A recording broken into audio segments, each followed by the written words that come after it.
JB ল কলেজৰ ছোৱালীজনী, JB ল কলেজৰ অনামিকা নামৰ ছোৱালীজনী তুমি, যাৰ নামত মোৰ প্ৰতিটো কবিতা সৃষ্টি হয়।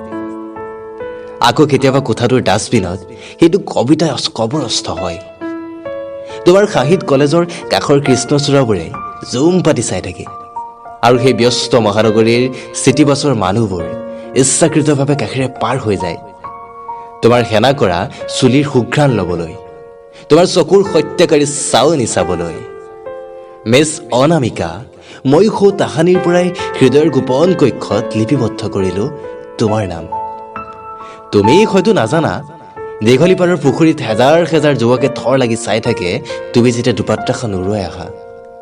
তোমাৰ বাবে সযতনে ৰাখি থোৱা মোৰ হৃদপিণ্ডত সেই ৰঙা গোলাপৰ পাহিটো লৈ প্ৰতিদিনাই নিশা ৰিহাৰ্চেল কৰা বিখ্যাত লেখকৰ চাইৰীবোৰ শুনাই তোমাক এটি প্ৰেমৰ প্ৰস্তাৱ দিবৰ মন যায়।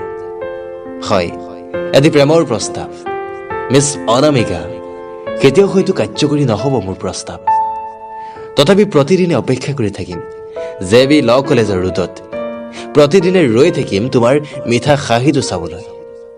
মিছ অনামিকা, তোমাৰ হৃদয় পথৰ ভিক্ষাৰী মই, তোমাৰ বাবে জয়াল নিশাত আৰম্ভ কৰোঁ কিছু অলৌকিক স্বপ্ন, আকৌ নিজ হাতেই আপোন মনে সমাধিস্থ কৰি লিখি যাওঁ মাথো মোৰ হৃদয় হৈছে ভগ্ন।